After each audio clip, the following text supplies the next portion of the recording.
الشيطان الرجيم. بسم الله الرحمن الرحيم. ولما فصلت العير قال أبوهم إني لأجد ريح يوسف لولا أن تفندون قالوا تالله إنك لفي ضلالك القديم. فلما أن جاء البشير ألقاه على وجهه فارتد بصيرا قال ألم أقل لكم إني أعلم من الله ما لا تعلمون. قالوا يا أبانا استغفر لنا ذنوبنا إنا كنا خاطئين. قال سوف أستغفر لكم ربي إنه هو الغفور الرحيم. فلما دخلوا على يوسف آوى إليه أبويه وقال ادخلوا مصر إن شاء الله آمنين. ورفع أبويه على العرش وخروا له سجدا وقال يا أبت هذا تأويل رؤياي من قبل قد جعلها ربي حقا وقد أحسن بي إذ أخرجني من السجن وجاء بكم من البدو من بعد أن نزغ الشيطان بيني وبين إخوتي إن ربي لطيف لما يشاء إنه هو العليم الحكيم. رب قد آتيتني من الملك وعلمتني من تأويل الأحاديث فاطر السماوات والأرض أنت وليي في الدنيا والآخرة توفني مسلما وألحقني بالصالحين. یہ سورہ یوسف کی آیت نمبر 94 تک 101 آپ حضرات کے سامنے تلاوت ہوئی. یہ سورہ یوسف کی آیت نمبر 94 تک 101 آپ حضرات کے سامنے تلاوت ہوئی.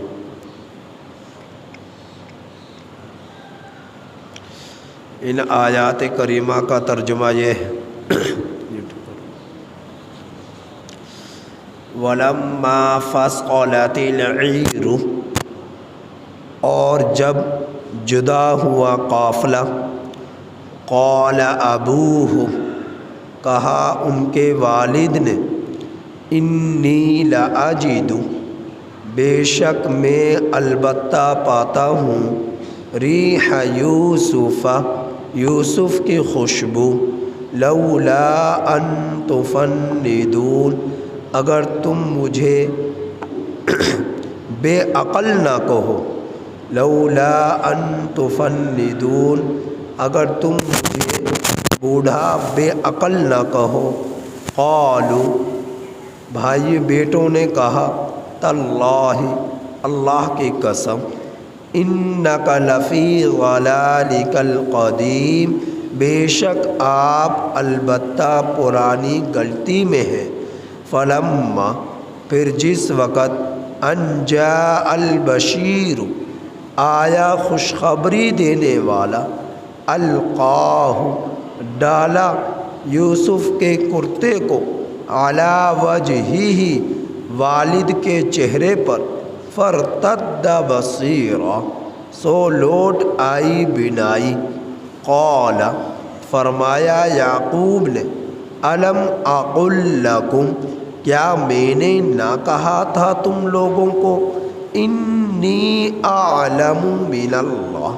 بے شک میں جانتا ہوں اللہ کی طرف سے وہ کچھ ما لا تعلمون جو تم نہیں جانتے۔ قالوا، بیٹوں نے کہا، یا ابانا استغفر لنا، اے ہمارے ابا جان آپ مغفرت کی دعا کیجئے ہمارے لیے، ذنوبنا ہمارے گناہوں کی، انا کنا خاطئین بے شک ہم ہی خطا کار تھے۔ قال، یعقوب نے فرمایا، سوف استغفر لکم ربی، ان قریب میں تمہارے لیے اپنے رب سے مغفرت کی دعا کروں گا، استغفار کروں گا۔ انہ هو الغفور الرحیم، بے شک شان یہ ہے کہ اللہ تعالیٰ بہت زیادہ مغفرت فرمانے والے، رحم فرمانے والے ہیں۔ فلما، پھر جس وقت داخلوا وہ داخل ہوئے، علی یوسف یوسف کے پاس، آوا الیہ ابویہ، یوسف علیہ السلام نے اپنے پاس اپنے والدین کو ٹھکانہ دیا۔ وقال ادخلوا مصر، اور فرمایا داخل ہو جاؤ تم سب مصر میں، انشاء اللہ آمینین، اگر اللہ نے چاہا امن میں رہو گے۔ ورفع ابویہ علی العرش، اور اپنے والدین کو تخت کی بلند جگہ پر بٹھایا۔ وخروا لہ سجدا، اور گر گئے وہ سب کے سب یوسف کے سامنے سجدہ کرتے ہوئے۔ وقال، اور فرمایا، یا ابت، یوسف نے فرمایا، اے میرے ابا جان، ھذا یہ تعویل تعبیر ہے، رؤیا میرے خواب کی، من قبل جو میں نے اس سے پہلے دیکھا، قد جعلہا ربی حقا، تحقیق اس کو کر دیا میرے رب نے سچا، وقد احسن بی، اور تحقیق میرے رب نے مجھ پر احسان کیا،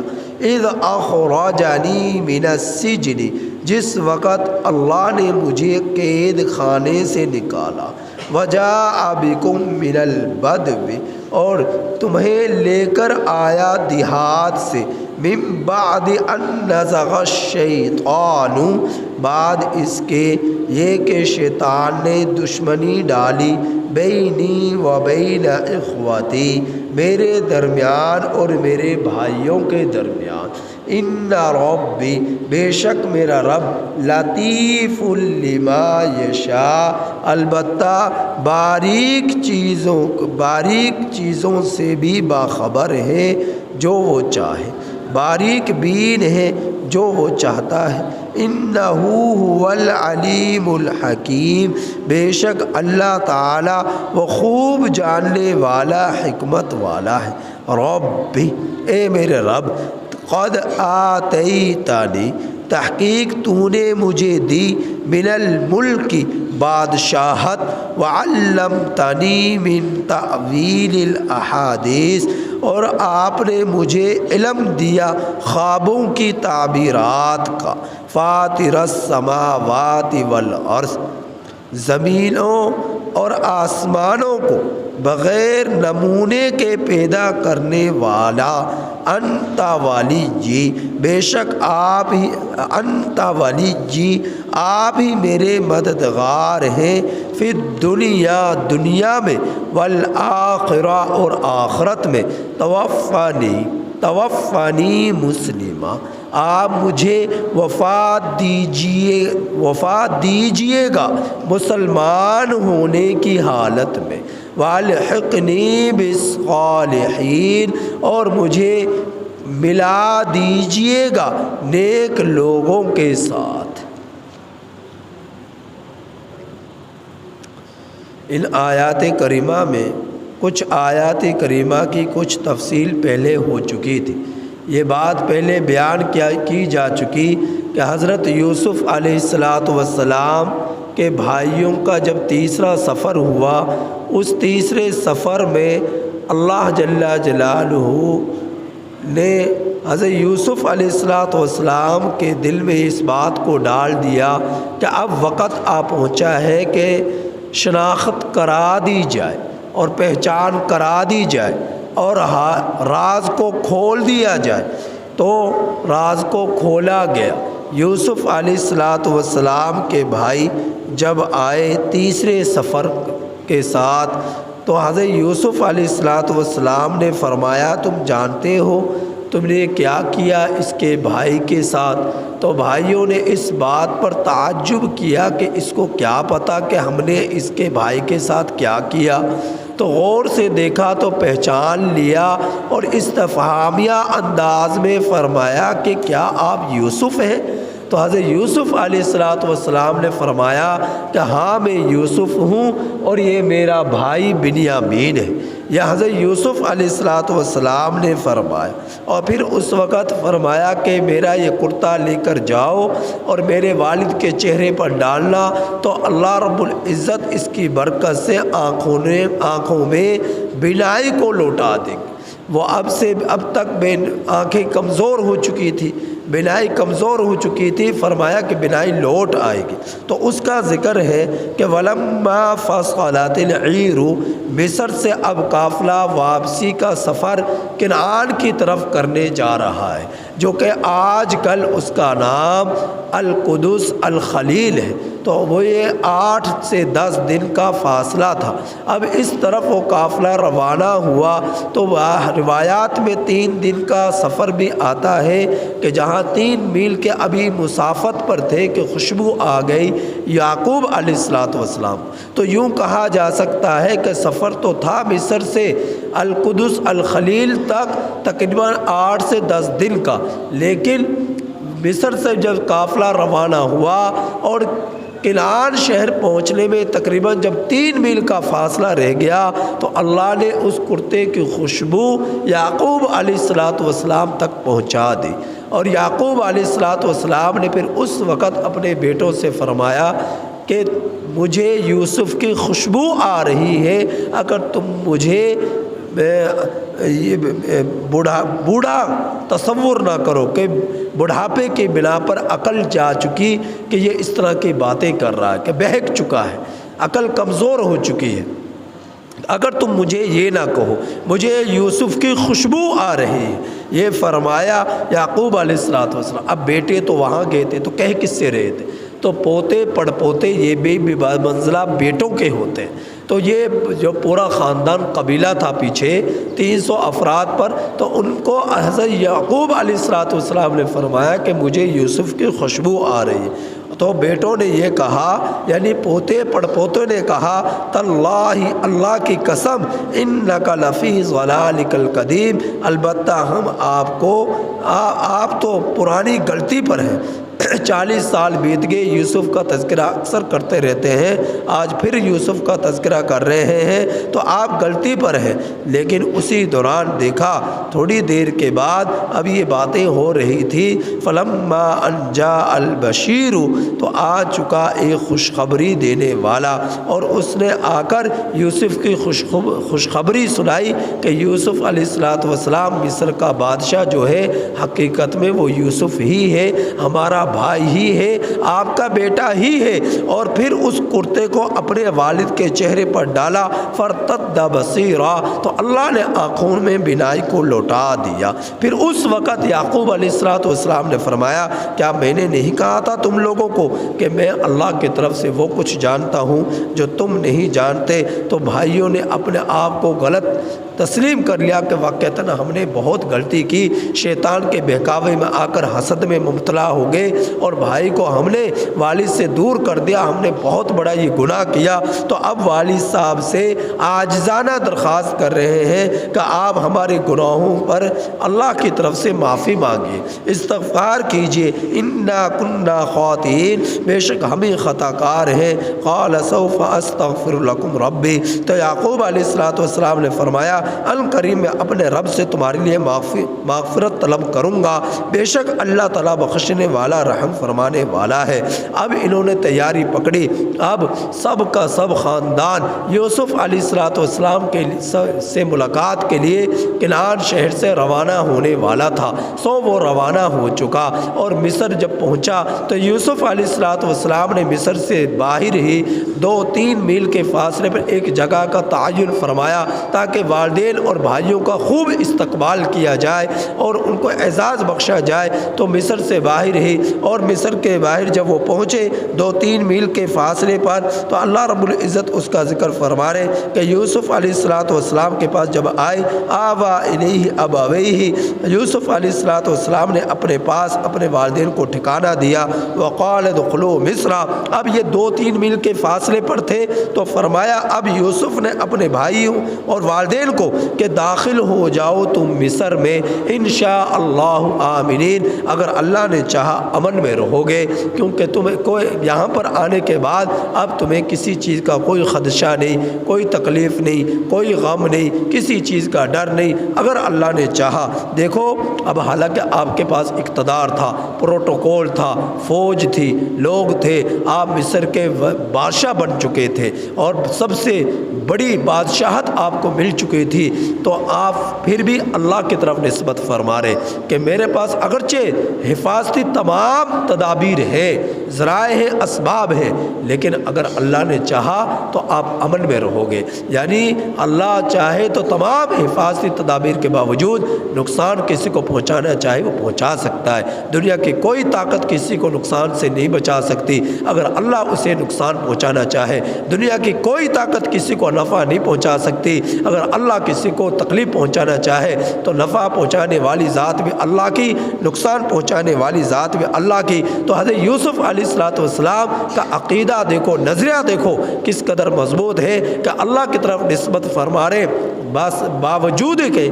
فوج ہے، اسباب ہے، حفاظتی تمام ذرائع ہے، لیکن اس کے باوجود بھی اللہ کی طرف نسبت فرما رہے کہ اگر اللہ نے چاہا تم امن میں رہو گے۔ پھر کیا فرمایا؟ ورفع ابویہ علی العرش وخروا لہ سجدا، اللہ حضرت یوسف علیہ السلام نے اپنے والدین کے لیے ایک بلند و بالا، بہترین شان و شوکت والا عظیم تخت لگایا اور اس تخت پر اپنے والدین کو اعزاز بخشا، انہیں اس پر بٹھایا، خود نہ بیٹھے، والدین کو بٹھایا۔ وخروا لہ سجدا، پھر یہ وہ حالت تھی، وہ کیفیت تھی، وہ منظر تھا کہ جب دیکھا دنیا والوں نے کہ بھائی بھی، والدین بھی، سب کے سب یوسف علیہ السلام کے سامنے سجدے میں گر گئے۔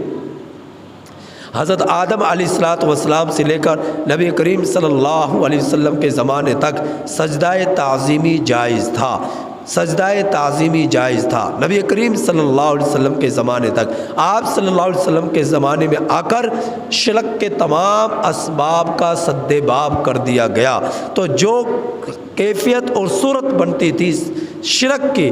اللہ کے رسول صلی اللہ علیہ وسلم نے اس کو بھی منع فرما دیا۔ تو نبی کریم صلی اللہ علیہ وسلم کے زمانے تک سجدہ تعظیمی جائز تھا، لیکن آپ صلی اللہ علیہ وسلم کی شریعت میں سجدہ تعظیمی کرنے کی اجازت نہ رہی۔ تو اس گزشتہ امتوں میں سجدہ تعظیمی کس طرح ہوتا تھا؟ بالکل اسی طرح جس طرح سجدہ کیا جاتا ہے زمین پر، اس طرح سجدہ تعظیمی کیا جاتا تھا۔ ہاں، لیکن اگر سجدہ عبادت ہوتا تو نیت ہوتی عبادت کی، اگر تعظیم کا سجدہ ہوتا تو نیت ہوتی تعظیم کی، بس نیت کا فرق ہوتا۔ سجدے کی تعظیمی سجدے اور عبادت کا سجدہ دونوں کی کیفیت ایک جیسی ہوا کرتی تھی، بس نیت کا فرق ہوتا تھا۔ نبی کریم صلی اللہ علیہ وسلم کے پاس حضرت قیس بن سعد رضی اللہ تعالیٰ عنہ تشریف لائے، اور اس وقت یہ جو ہے پولیس کے ایک بہت بڑے کمانڈر تھے، ان کو پاس عہدہ تھا۔ جس وقت حضرت قیس بن سعد رضی اللہ تعالیٰ عنہ تشریف لائے تو آ کر عرض کیا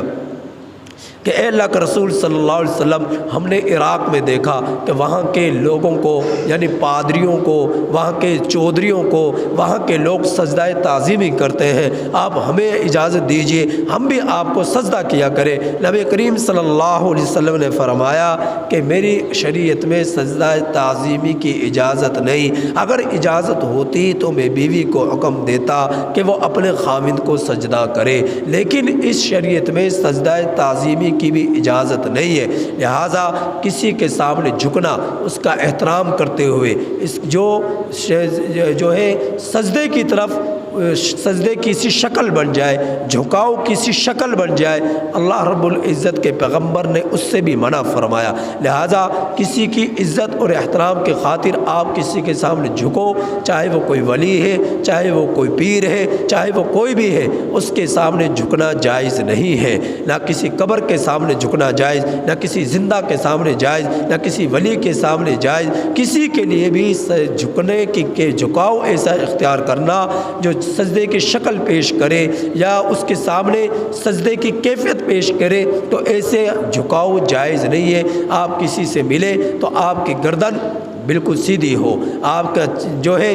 سینہ بالکل سیدھا ہو، اس انداز میں آپ کسی سے مصافحہ کرے یا معانقہ کرے۔ اس جو ہے جھکاؤ کی اجازت اس شریعت میں نہیں ہے،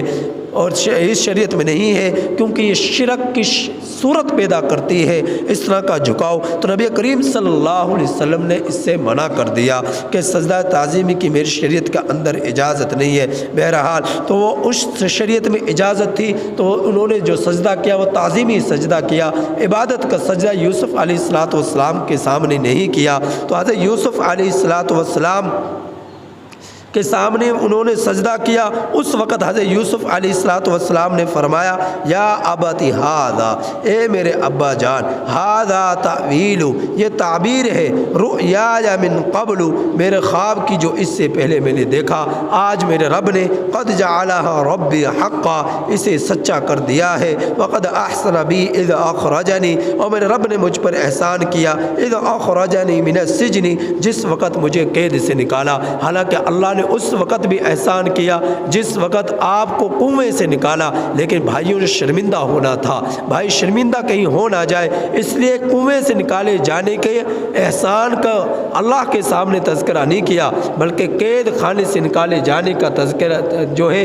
کہ تذکرہ کیا کہ اے اللہ تو نے مجھ پر احسان کیا کہ قید خانے سے آپ نے مجھے رہائی بخشی اور آج مجھے مصر کا بادشاہ بنا دیا۔ پھر دوسرا احسان کا یہ ذکر فرمایا کہ وجاء بکم من البدو من بعدی، کہ میرے بھائیوں کو، میرے خاندان کو، میرے والدین کو آپ نے دیہات سے لا کر مجھ سے مصر میں ملاقات کرا دی اور مجھ سے ملا دیا، جبکہ شیطان نے تو پوری کوشش کی، پوری جان لگائی کہ ان نزغ الشیطان بینی و بین اخوتی، کہ میرے درمیان اور میرے خاندان والوں کے درمیان پھوٹ ڈال دے، دشمنی ڈال دے، لیکن ان ربی لطیف لما یشاء، بے شک میرا رب باریک بین ہے، جو وہ چاہتا ہے وہ کرتا ہے، انہ هو العلیم الحکیم، بے شک اللہ تعالیٰ خوب جاننے والا ہے، حکمت والا ہے۔ اب اپنے رب سے فریاد کر رہے کہ رب قد آتیتنی من الملک، اے میرے رب تحقیق تو نے مجھے بادشاہت عطا فرمائی۔ دیکھیں ایک وقت تھا کہ آپ کو اللہ نے وزارت عطا فرمائی کہ آپ وزیر خزانہ بن گئے، پھر میرے رب نے آپ کو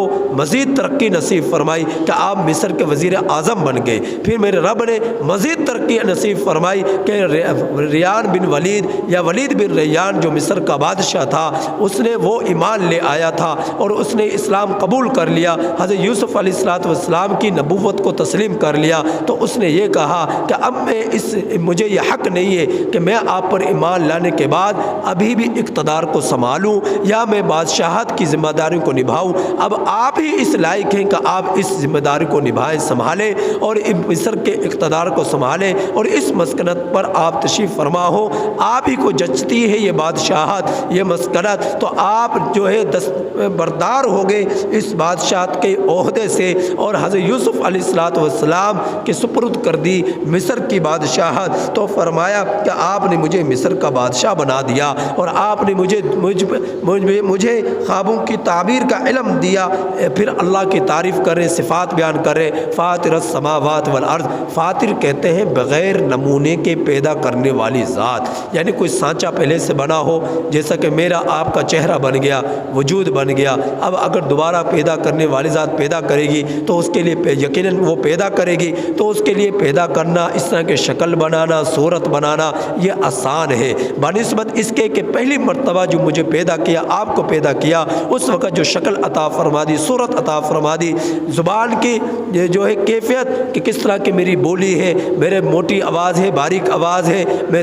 غصے والا ہوں، نرم والا ہوں، یہ ساری چیزیں اللہ رب العزت العزت نے پہلی مرتبہ پیدا کر دی، اب جب موت دے دی، موت دینے کے بعد دوبارہ وہ پیدا کرے گا تو اس کے لیے پیدا کرنا آسان ہے، لیکن اللہ کے لیے تو پہلی مرتبہ بھی پیدا کرنا مشکل نہ تھا۔ تو اللہ کے تو ایسی ذات جو بغیر نمونے کے پیدا کرنے والی ہو، اس کے لیے لفظ فاطر استعمال ہوتا ہے کہ اللہ رب العزت وہ ذات ہے جو آسمانوں کو اور زمین کو بغیر نمونے کے پیدا کرنے والا ہے کہ آسمان جیسی پہلے کوئی شکل نہ تھی، کوئی حایت نہ تھی، زمین جیسی کوئی شکل نہ تھی، کوئی حایت و شکل و صورت نہ تھی، اللہ رب العزت نے بغیر نمونے کی زمین کو پیدا کر دیا، بغیر نمونے کے آسمان کو پیدا کر دیا۔ اب حضرت یوسف علیہ السلام اپنے رب کی تعریف کرنے کے بعد، اس کی بڑائی بیان کرنے کے بعد اب فرما رہے انت ولی فی الدنیا، آپ ہی میرے مددگار ہیں دنیا میں،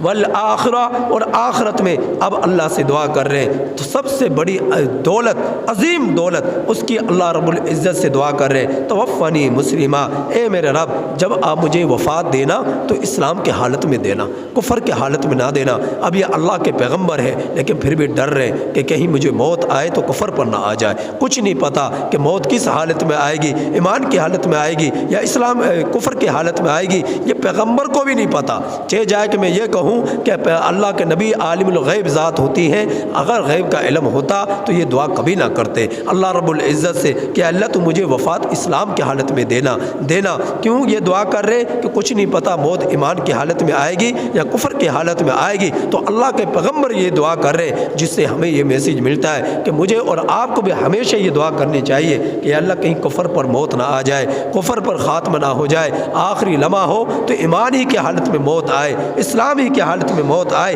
تو اللہ کے پیغمبر نے یہ ہمیں میسیج دیا، یہ سبق دیا، یہ وصیت فرمائی کہ اللہ کے رسول یوسف علیہ السلام فرما رہے توفنی مسلمہ، اے اللہ تو جب تو مجھے موت دینا تو اسلام کی حالت میں دینا، والحقنی بالصالحین، اور فرما رہے کہ اے اللہ تو مجھے ملا دے نیک لوگوں کے ساتھ۔ حالانکہ خود بہت بڑے نیک تھے، اللہ کے پیغمبر تھے، نبی تھے، خود جو ہے تقوی کے اعلیٰ درجے پر تھے، لیکن خود کیا فرما رہے کہ مجھے نیک لوگوں کے ساتھ شمار فرما دے۔ اب والد بھی پیغمبر ہے اور دادا پردادا بھی نبوت چلی آ رہی ہے، تو فرما رہے کہ اللہ مجھے نیک لوگوں میں شامل فرما دیجئے۔ خود حالانکہ نیک ہے لیکن اپنی طرف نہیں، اپنے بارے میں نہیں کہ میں نیک ہوں، فرما رہے نیک لوگوں کے ساتھ مجھے شامل فرما دیجئے۔ لہٰذا انسان کتنا ہی تقوی پر کیوں نہ گامزن ہو جائے، کتنی ترقی کیوں نہ کر لے، اعمال میں کتنی پختگی حاصل کیوں نہ کر لے، کتنا ہی بڑا عالم دین کیوں نہ بن جائے، کتنے بڑے تقوی کے اعلیٰ درجے پر قائم کیوں نہ ہو جائے، پھر بھی یہ دعا کرے کہ میں تو گناہ گار ہوں، میں تو کمزور ہوں، نہ معلوم میرے کس برائی پر، کس غلط کام پر اللہ رب العزت میری گرفت کر لے اور میری ہلاکت برے لوگوں کے ساتھ ہو جائے اور برے لوگوں میں میرا شمار ہو جائے۔ تو ہمیشہ اپنی دعاؤں میں یہ دعا مانگنا کہ والحقنی بالصالحین، اللہ وفات دے تو اسلام کی حالت میں دے اور جب موت دے تو نیک لوگوں میں میرا شمار فرمانا، نیک لوگوں کے ساتھ، نبیوں کے ساتھ، شہداء کے ساتھ، صالحین کے ساتھ، صدیقین کے ساتھ، ان لوگوں کے ساتھ میرا شمار فرمانا، بدبخت لوگوں کے ساتھ میرا شمار نہ فرمانا۔ یہاں سے یوسف علیہ السلام اللہ کا پہلا اللہ کا شکر ادا فرما رہے اور احسان جو اللہ نے احسان فرمائے ان کو اپنی زبان سے ان کا اعادہ فرما رہے کہ اللہ فلاں وقت بھی تو نے مجھ پر احسان کیا، فلاں موقع پر بھی تو نے مجھ پر احسان کیا، فلاں مواقع پر تو نے مجھ پر احسان کیا۔ سب سے بڑا احسان یہ کر دیا کہ ایک زمانے سے میرے والدین مجھ سے جدا تھے، بھائی جدا تھے، آج مجھ سے آ کر وہ مل چکے ہیں، آج مجھ سے ان سے ملاقات کرا دی، یہ بھی تو نے مجھ پر احسان کیا۔ پھر خوابوں کی تعبیر کا علم تو نے مجھے دیا، یہ بھی مجھ پر احسان کیا۔ غرور میں نہ آئے، تکبر میں نہ آئے۔ آج کسی کے پاس زیادہ علم آ جائے تو گھمنڈ آ جاتا ہے، تکبر آ جاتا ہے کہ مجھ سے بڑا تو کوئی ولی نہیں ہے، مجھ سے بڑا تو صاحب علم نہیں ہے۔ تو حضرت یوسف علیہ السلام اپنے عجز اور انکساری اللہ کے سامنے پیش فرما رہے اور پھر اللہ کی بڑائی بیان کر رہے کہ اللہ تو وہ ذات ہے نا جو بغیر نمونے کے آسمانوں کو پیدا کرنے والی ہے، زمین کو پیدا کرنے والی ہے۔ لہٰذا اے اللہ جب تو مجھے موت دے اسلام کی حالت میں دے، جب تجھے مجھے اور میرا موت دے تو موت دینے کے بعد نیک لوگوں میں میرا شمار فرمانا، صالحین میں میرا شمار فرمانا، ان لوگوں کے ساتھ مجھے ملا دینا۔ تو یہ دعا ہمیں ایک میسیج دیتی ہے کہ ہمیں بھی یہ دعا مانگنی چاہیے، اسی طرح اپنی دعائیں مانگنی چاہیے، ہمیشہ اللہ کے احسانات کو یاد رکھنا چاہیے، اللہ کے نعمتوں کو یاد رکھنا چاہیے اور اللہ رب رب العزت کی توحید کا پرستار بن کر زندگی گزارنی چاہیے، شرک سے دور رہنا چاہیے، تکبر سے دور رہنا چاہیے، اور ہمیشہ خاتمہ ایمان اور سلامتی کی خاتمے کی دعا مانگنی چاہیے، اور نیک لوگوں کے ساتھ شمولیت کی دعا مانگنی چاہیے۔ ان آیات کریمہ سے یہ ہمیں سبق ملتا ہے۔ اللہ پاک سے دعا ہے کہ اللہ تعالی ہمیں